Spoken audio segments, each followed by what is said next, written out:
Добрый вечер, дорогие господа и дамы. У нас сегодня замечательный контент, замечательный вечер, потому что говорим о книжке автора, которого мы очень любим, и о его романе, который мы у этого любимого автора любим больше многих других, потому что это очень тонкая вещь, очень тонкий роман. Вообще так всегда бывает с детскими воспоминаниями, с воспоминаниями о детстве. Чаще всего эти воспоминания, даже если написаны талантливо, они написаны с высоты взрослого человека, который свое детство очень сильно романтизирует.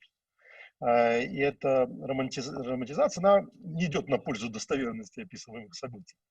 Но в данном случае это тот редкое исключение из правил, когда, может быть, в силу довольно тяжелых обстоятельств детства автора, поскольку он вырос в египетской Александрии, которая была, с одной стороны, таким эдемом восточного еврейства, египетского еврейства, а с другой стороны, именно поэтому столь трагичный был уход из этого эдема, когда сначала после независимости, создания государства Израиль, а потом после известного конфликта западных стран с Египтом, герои и, собственно, почти вся еврейская диаспора этого Эдема вынуждена была его покинуть. Но так или иначе мы в результате имеем дело с вещью очень, на мой взгляд, с одной стороны остроумной, смешной, веселой, а с другой стороны очень трагической. И поэтому она уже не еврейская, поскольку эта встреча трагедии с оптимизмом, с смехом, с весельем, который, может быть, только и дал такого рода обстоятельства пережить. Это очень знакомое по различным еврейским мотивам черта еврейской литературы. Вот мне, например, вспоминались воспоминания Венгеровой, которые были примерно такими же обстоятельствами пронизаны.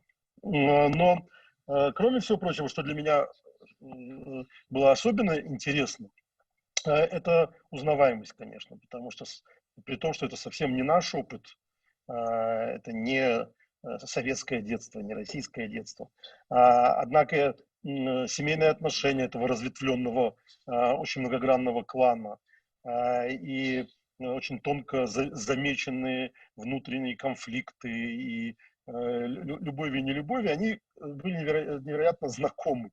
И это уже отсылало к роману «Пятеро» Жаботинского, который в свое время прочитав, который мой отец сказал, что он уверен, что это о его семье. Но «Пятеро» происходил в Одессе, и не мудрено. Отец тоже одессит.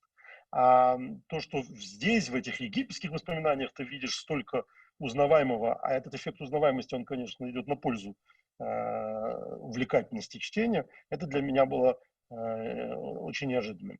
Ну и, кроме всего прочего, все, что выходит из-под пера Андре Асимана, это, конечно, невероятно интересно. Можно вспомнить его грандиозный успех фильма по его сценарию «Зови меня своим именем».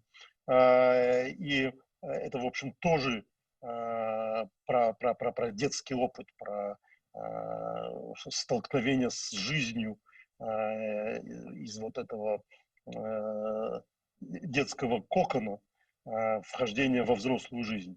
И, видимо, этот мотив для автора очень важен. Но, кроме прочего, Андре Асиман, он просто замечательный наблюдатель, писатель, рецензент, критик. Мы внимательно следим за его творчеством. И «Out of Egypt» из Египта – это, конечно, квинтэссенция этого творчества с нашей точки зрения. Тут пару слов я бы хотел сказать еще о названии, потому что этот «Out of Egypt», это, конечно, отсылает к исходу. И в этом смысле история, конечно, повторяется, потому что и библейский исход был не только путем к свободе, но и путем из собственного дома, со своими привычками, со своими традициями, со своим языком, или, как в романе Асимана, языками. Его герои разговаривают сразу на нескольких языках, и эти языки являются определенными триггерами этих взаимоотношений.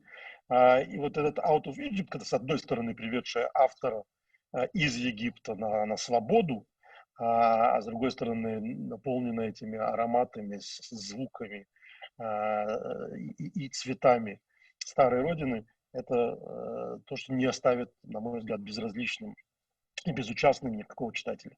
Сегодня с Андре Асиманом будет разговаривать израильский писатель и критик Бенджамин Балинт, который тоже входит в список любимых авторов нашего издательства. Я надеюсь, мы скоро с ним познакомимся еще и как с автором. В общем, я надеюсь, что будет интересно. Я очень благодарен всем участникам за то, что они принимают участие в этом нашем сегодняшнем разговоре, но главным образом я благодарен господину Асиману за то, что он написал эту чудесную книгу и дал нам возможность ее перевести на русский язык. И уж совсем напоследок я бы хотел сказать о переводе. Ну, понятно, что вся кулик свое болото хвалит, но поверьте, это чудесный перевод.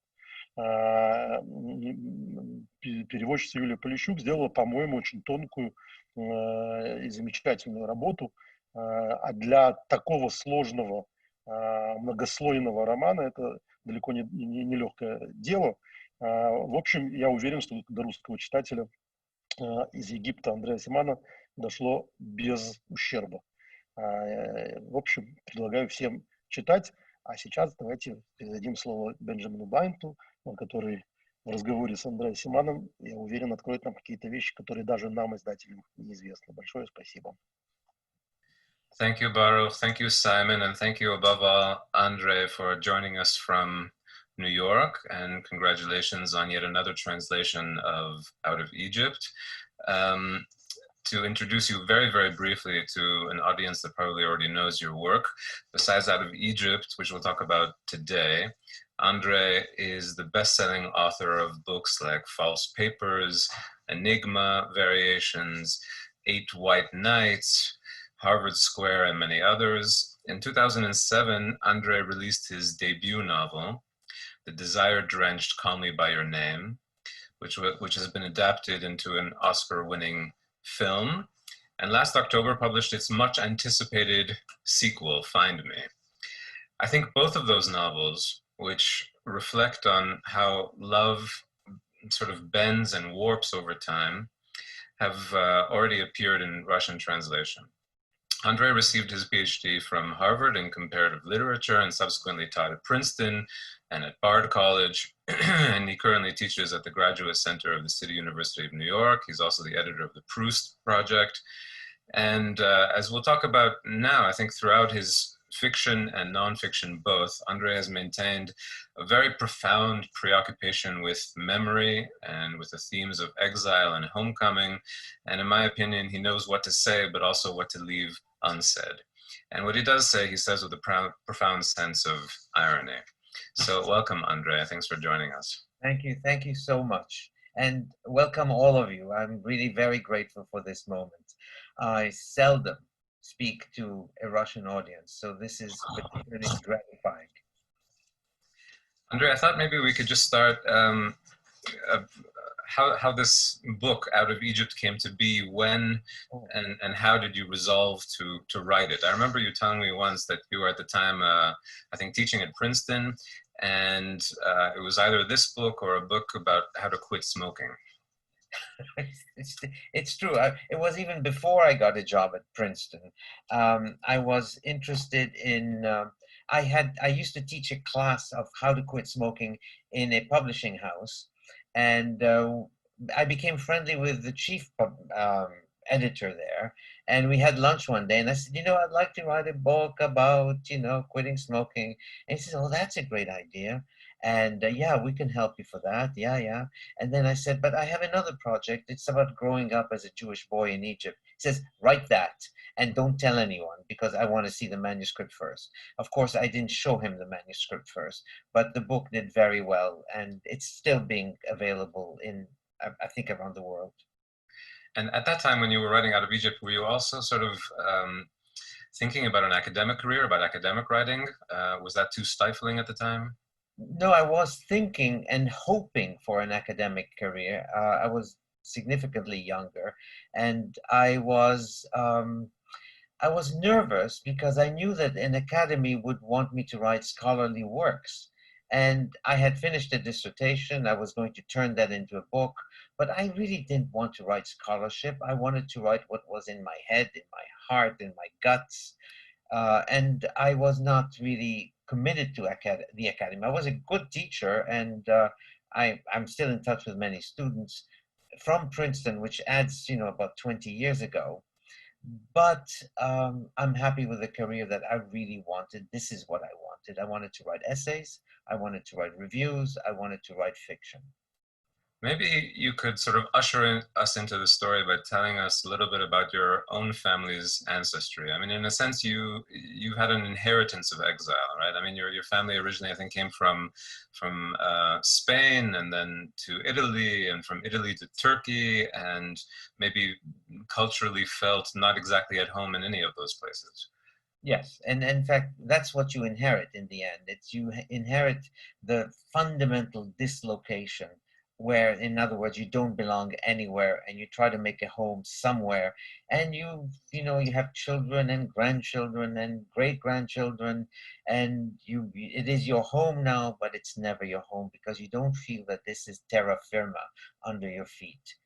You always suspect that maybe you're going to lose everything. You might get kicked out or you might get killed for being Jewish. So there was always this thing hanging on our heads. I think my father's business was very prosperous. He was doing very well.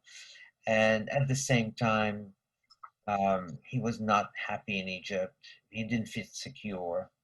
And he stayed for as long as he could. He probably would have wanted to die there because he lived a good life, even after losing all his assets. But I didn't want to be there, and I wanted to be away. And the moment I went away, I began looking back at Egypt as if it was heaven, which I knew it wasn't. And I still know it was no heaven for a Jew. Where were your parents born? My mother was born in Egypt, but her parents came from Turkey. And my father was born in Turkey because that's where the family had settled for about, I would say, 500 years or so. That's the story, because when I had myself tested for Ancestry.com for my DNA, they said that I had Spanish blood in me, but 1% of it was Spanish. So the rest was everywhere else but Spain. So I know that I grew up in a family where everybody spoke Ladino, which is Spanish for Jews. And but obviously there's only 1% of me that is Spanish. Yet again, I feel as if I've been thrown out of my own security, which was at least Spain was secure. Well, it wasn't. It turned out to be a myth as well. On the one hand, you write about Alexandria in this book in a very beguiling way as a kind of polyglot city of many languages. You went to school, you write, with kids who spoke Italian and English and French and Greek and, of course, Arabic, and there were Muslims and Copts. And on the other hand, maybe you can share us sort of the dark underside of that polyglot experience. I mean, were you the only Jew in class? Was it difficult to have that kind of childhood? It was exceptionally difficult because in my class, I was the only Jew, but I was white-skinned, and the only other white-skinned, I mean, totally white-skinned kids were, Catholics or Greek Orthodox. And it became problematic for me because every time the teacher would mention Israel, everybody in the class, and there was about, almost 25, maybe 30 kids in the class, they would all turn towards me and basically look at me as if I was an Israeli, which I wasn't, but I was Jewish, and for them there was no difference, and it's fine. But one of the things that I like to joke about, but it wasn't funny at the time, was that in swimming class, I was always claiming to have a cold because I didn't want to undress in front of everybody because they would have seen that I had a different kind of penis than most other white-skinned boys, and they would have gathered, they're not stupid, they would have gathered, okay, he's not Muslim, therefore he has to be Jewish. And so I was constantly hiding the penis. Do you know how to swim today? Yes, I'm a good swimmer. I learned to swim in a girls' school in Egypt. Much preferable. There was no question that I was going to undress in front of the girls. So you left Egypt in 1965 with your family, and then you came back 30 years later. What was it like to come back to Alexandria after 3 decades? Was there a kind of thrill of recognition in that experience? Well, you have a thrill of recognition if you've forgotten things. Suddenly you rediscover them. You know, it's like the Madeleine brings you back to your special privileged moment in your childhood. There was nothing to recognize. The city was very much the same. I took long walks, hoping to get lost, but I was never lost. I knew everything. There were new buildings, and old buildings had disappeared. Old, wonderful villas had entirely disappeared, and they keep disappearing today. But I was not, there was no recognition. There was nothing that was, that made me elated by the recognition. It was just old Alexandria. So as soon as I got to the hotel and I had taken a walk, I called my father in New York, and I said, you know, I'm in Alexandria. I'm right above the famous, what do you call it, pastry shop. And he said, oh, how is it? How is Alexandria? How is it? I said, Dad, it's Alexandria. It hasn't changed. It's the same thing. But the one thing I did recognize that was very sobering was that as I kept walking in the street, I felt that many eyes were turned on me. And I realized soon enough why. Because the French, the English, the Italian, the Greek, the whole sort of foreign population had left. They had disappeared. So it was an Egyptian city, which by all means it should have been because it is in Egypt. But the whole foreign population, which was my base, my life, my society, if you want, had entirely disappeared. So I felt totally not at home. If I didn't feel at home before, now I was completely a stranger. I was a New Yorker walking in Alexandria.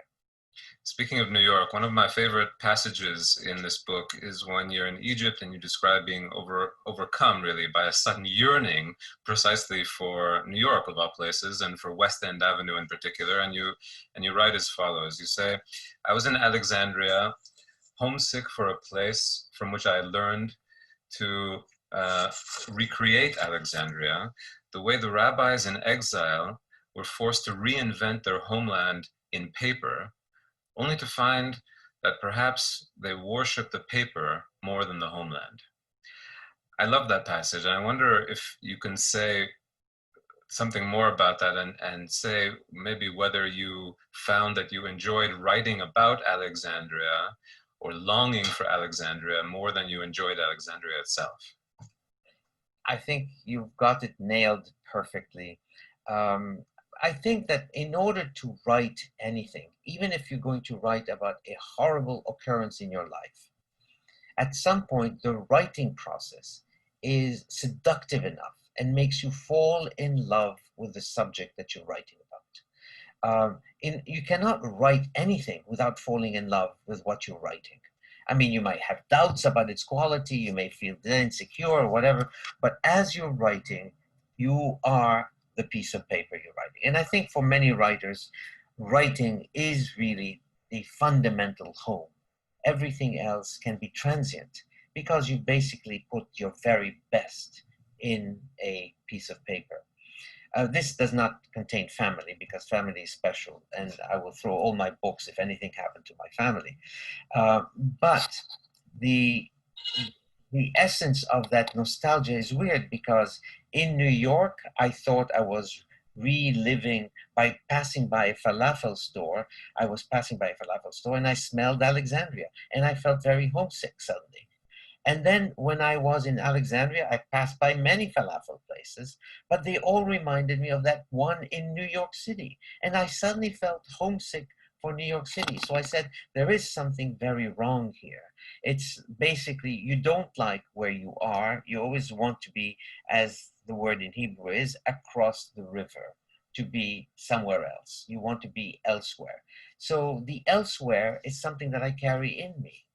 And I play with that and I develop it. I sort of cut it up and put it together every single time I write anything, because that is my home. Paper is my home. On the other hand, I'm smart enough to know that paper is not a home, which is why I named one of my books False Papers, and another book called Alibis. In other words, paper is not going to ground you on earth any more than having a passport. So you are always, in a sense, rudderless. You have no keel. You have no sense of where you belong, and that stays. It reminds me of an essay by George Steiner called "My Homeland: The Text." Yeah. Well, is it an extraterritorial? I think. Exactly. Yeah. Yeah, that's a good book. Smart man. In this book, you have one of the characters say, "As Jews, you lose everything at least twice in your life." What did you mean by that? Is this related to what you just said? It is related. Of course, it sounds fantastic and it sounds very profound, but I made it up.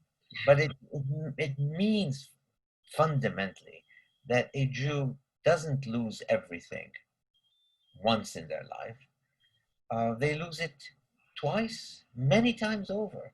If I think of my father, he was born in Turkey, but he had to leave Turkey. He moved to Egypt. From Egypt, he moved to France. From France, he moved to the United States. And each time he thought it was going to be his home, and it was not. So in each time, he lost everything that he owned and kept losing more and more and more. So it makes sense. And it sounds profound. I don't know that it's true of all Jews. Many Jews feel rather secure in their lives. I think most American Jews feel they're Americans. There's no problem. There are no threats. I don't think that a real Jew feels that there are no threats. It is always there. You may not want to know it. You may not see it. But it's hovering, and your grandparent will remind you if you forgot that it's never stable. I was thinking that what you just said, you mentioned earlier that the very etymology of the word ivri, of Hebrew, is he who stands on the other side.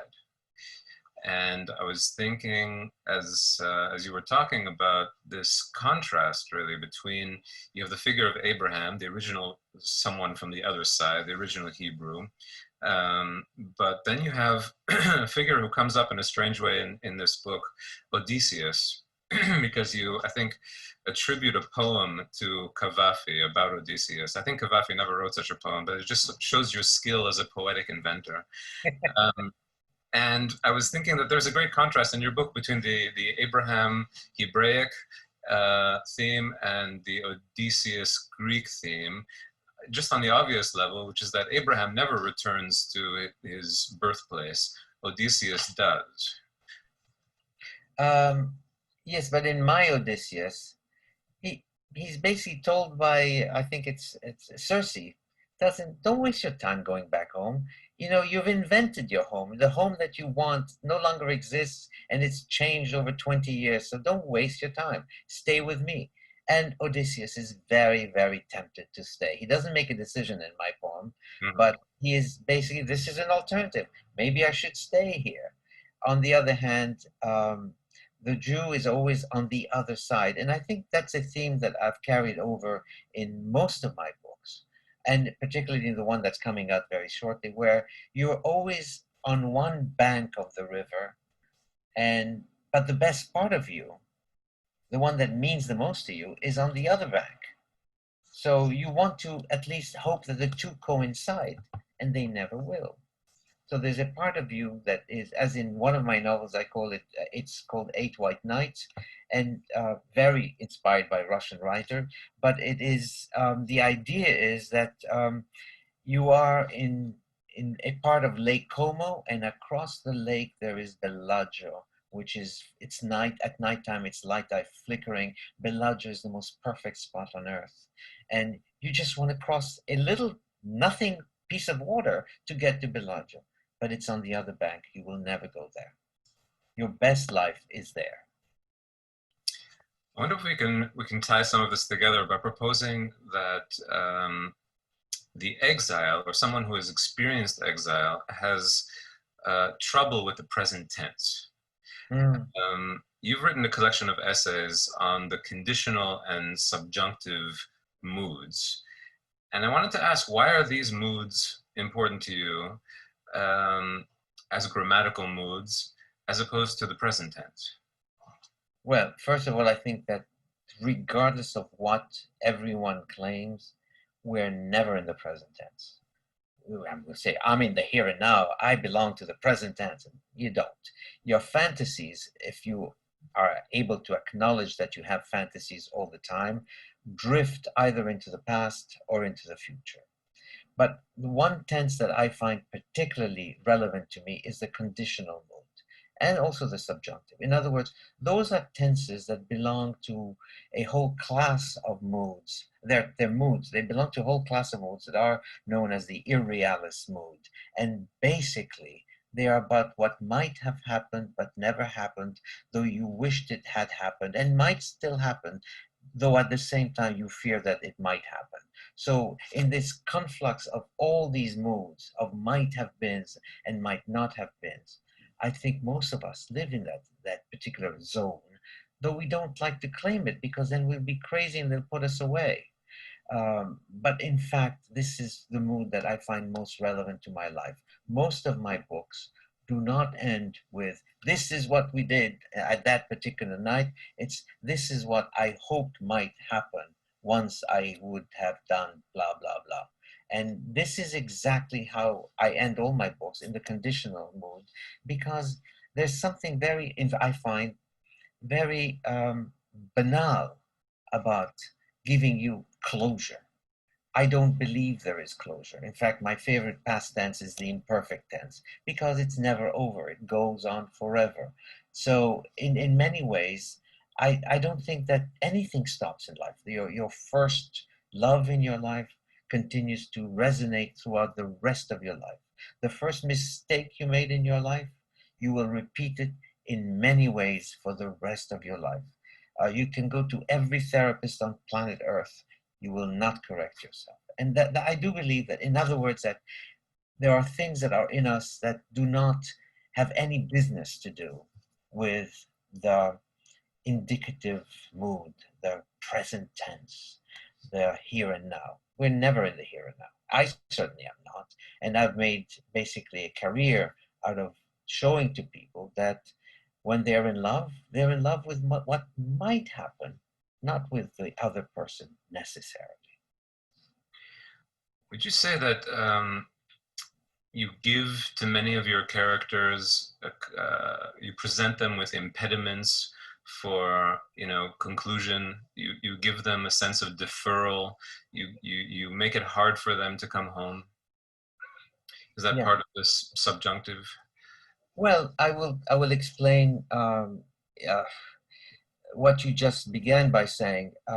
Let me go back to Call Me By Your Name, which has a very clear example. I started the book because I wanted to be in Italy. So I created this fantasy of being in a house in Italy, etc. Then I decided I'm going to write fiction with that house. And I'm going to put a man, or a young man and a young girl in that book. And then I started writing it this way, and it was going okay until I realized there is a problem. They will have sex immediately. And that's not where the drama is. I wanted them to be inhibited, to be ashamed, to be reluctant, to be undecided, to be afraid, because this is what we all feel before we pick up the telephone or text someone that we are attracted to. We are scared, we're unresolved or irresolute. And I found that writing about a character who was inhibited was far more interesting from a psychological point of view than about somebody who is desiring a person and then goes to bed with them, and then goes to bed with somebody else, and so on. That I found that there was no combat, at least no internal combat. But once I decided to write about two men, then there was clearly, I had a green light to write about deferral and reluctance and shame and inhibition and all those emotions that I know very well. And was it a very different experience to write Call Me By Your Name as contrasted with writing Out of Egypt? Obviously, some of these themes that we've been talking about today are common, but was it a different experience? I think you had told me earlier that Call Me By Your Name came to you quite quickly, and Out of Egypt was more labor intensive. It was more labor. Out of Egypt was a more labored book because, I wrote it in, I think, about a year and a few months. But I wrote Out of Egypt because, in the way I did, because I had to remember things. I had to basically decide how to make these characters who are fundamentally tragic and displaced people, how to make them alive and how to realize that to me they were completely ridiculous. And in other words, the only way for me to accept who they were was to realize the first thing about them, that they were ridiculous or crazy or mildly out of the ordinary. And this is the kind of family that I come from. It's true. But they were snobs. At the same time, they were sometimes acting as if they were extremely poor. My grandmother used to eat yogurt and toasted bread at night. Because it was, I don't think it's because it was cheap or because it was healthy, because she didn't want to spend what she spent on lunches, which were always very lavish. So there was a kind of economy and at the same time showmanship. And I loved all those many, many contrasts that existed in my family.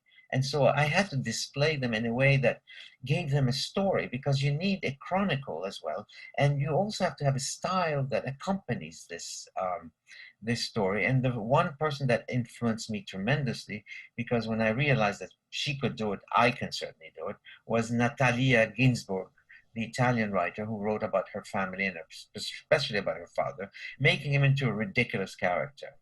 And so once I could make everybody in my family ridiculous, the pen went fast. My teachers were all ridiculous. In fact, if I could kill them, now they're all dead, but if I could kill them, I would do it. They were very, very evil people and stupid beyond belief. So yes, I took my revenge on them. Were there other senses in which your writing has been an act of taking revenge? No, because most of my characters eventually, I found this because somebody asked me a question one day, was my characters tend to be good people. So they may be evil in certain moments, but basically they're good people. And I love, after I've undressed them and exposed them, I love pulling up their pants and telling them, okay, you got your dignity back. Go back now. Go to live your life as you want. I take my revenge in points, and then I finally redeem you because I have to. I can't live with myself if I've just sent you to hell for perpetuity. I'm not Dante. I was thinking of some of the things that tie together Out of Egypt with your novels and with Call Me by Your Name and Find Me. And I was thinking that one of the threads is this something else that you cite, which is the great speech of Aristophanes in Plato's Symposium, where he tells the story of how humans were originally sort of two people conjoined, which, by the way, has great echoes in Midrash. And that this form was so powerful and so threatened the gods that Zeus had to cleave us apart. And therefore, in a sense, love is also about exile from one another. So exile, we've been talking about, of course, in the national sense, but exile in your fiction is also deeply individual. Is that? It's the same thing. It is exactly the same thing. In other words, there is a sense that the other person is really you. The other person is not a stranger, it's you. You in a different guise. And the most perfect unions are between two people who are not opposites of each other, but fundamentally identical, that who can read each other's minds beautifully, who have no shame because your shame is already mine because I've experienced the same thing. It is, in fact, what Call Me by Your Name means. It means I have become you and you have become me. The caveat in Aristophanes or in the Symposium is that if we don't behave, then the gods will cut us again in two. And then what will happen? We'll be hopping on one leg, which is not fun. But it's what I was saying earlier about the other bank across the river. Our other half is across the river. and we want to coincide with it, and we try desperately, and sometimes we seldom succeed, but sometimes we do succeed, and that's what living is all about. It's about finding your other half that is like you, that is you. Of course, the other half has many differences, which is a good thing, because if you are totally identical, then there is no conversation, there's no discussion, there's no disagreement. That doesn't work either. You remind me that in one of his essays, Bruno Schulz, the Polish Jewish writer, describes a legend, you might call it sort of the Jewish equivalent of Aristophanes' speech, in which he wants to speak about the exile inherent in language itself and how words seek another, not just people seeking another, but words seeking another. And he says, in this original legend, there was a great serpent, and the serpent was sort of sliced into many pieces. This is the serpent of language. This is the original pre-Tower of Babel language. And ever since then, when two words find one another and come to a union in just the right sort of way, then poetry happens. Mm. And I thought that's a very beautiful way of also expanding how we think of exile. You're speaking about it in a national term, in your memoir, you speak about it in terms of love deferred in your fiction, but there's also a sense in which exile is inherent in language itself, in which words and sentences seek each other. Yeah, I think it's totally correct. And if one is a good writer, then one is always aware that there are bad combinations of words. Those are called cliches, and you have to avoid them, because basically what they do is they force your thinking into paths that are not necessarily those that you intended, but seem quite easy, and then you go for it. But I think a writer who thinks about language realizes that every single emotion or every state of being that a writer wants to capture needs to reinvent the language he's writing in or she's writing in. In other words, you have to cobble together words that will sound well together. They can't jar with each other. They have to have they might even have a syllabic count, which will allow them to rise above ordinary language. And without being poetry, they can nevertheless attain the perfection of poetry, which is, I have said it in such a way that you cannot undo it, and nobody else is going to say it in any other way after this. I have calqued it, I have formalized it and put it in stone. And I think that a good writer, I'm thinking of Flaubert, for example, who basically quarreled with the French language until it gave him what he wanted. And if it took days and nights, so much. That's the price you pay. But in the end, the language, the rhythm, the cadence, everything works well together.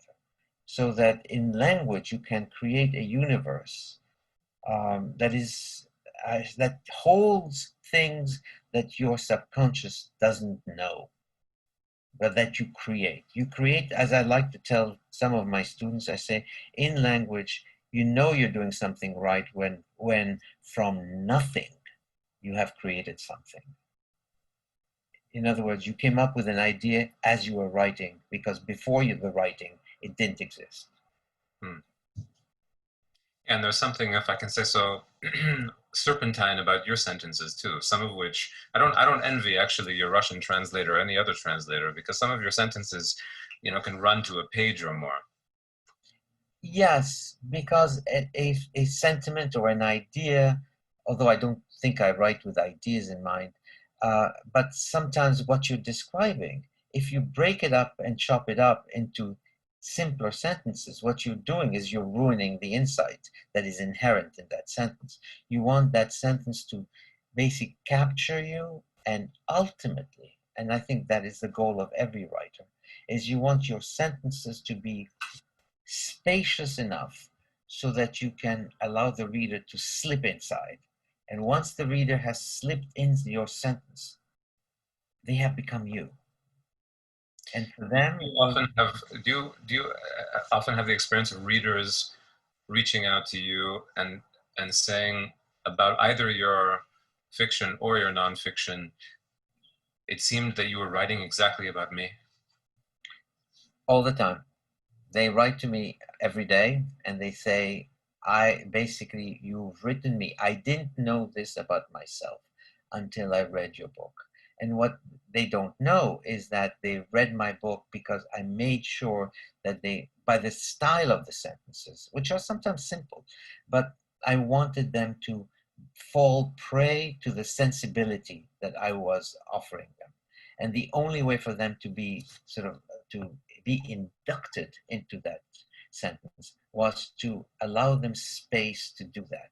Once they're captured by the rhythm, forget the meaning, just the rhythm of the sentence. If they allow themselves to flow into the rhythm, then they have in fact become me and allowed me to become them.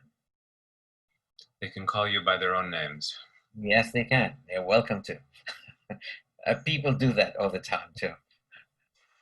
Maybe a couple of last questions. I wanted to ask first, which writers working today do you admire? That's a difficult question because I seldom read a lot of contemporary fiction. I think my sensibility is it's out of sync with, not even with the past or with the present, but it's out of sync. I don't find that many other writers are saying what I want to hear. And if they probably have a fantastic story to tell, but I don't find them particularly engaging with my sensibility. The last person, and I may have told you this at some other time, the last person who I felt was really in sync with me, or that I was in sync with him, was W.G. Sebald, the German writer who lived in England all his life, also displaced, who understood that the markers of time sort of are lodged in us all the time, and that they never release us. And even when we die, they continue to hover over our lives and over those who have gone to know us. And this is a subject of my last book, Found Me, where something that happens to someone is passed on to someone else. Not with any mystical meaning, but in other words, there are things that we inherit without wanting to, and we need to resolve it if we can. It's like William Faulkner's famous phrase that the past is not dead, it's not even the past. Yes, it's totally true. As another writer said, Hartley says, they do things differently in the past. Mm-hmm. And I love that too. Mm. My last question before we open it up a little bit is also quite general. What are you working on next? If we can speak in the conditional mood. I'm working on something that I've decided. It's on 3 novellas, and one has just come out this week, an Audible. It's only going to be published by Audible, at least initially. And it's magical realism, which is a genre that I have no patience for magical realism, and yet here I am writing a magical realism story. The second one is equally something I've never done. It's written entirely from the point of view of a woman. And people will tell me, how do you know this? I said, because, I have whatever it is that I have, I can do, and it works. And the third one is about something I said was absolutely not going to interest me. Because people always ask me, why do you always have a younger person with an older person?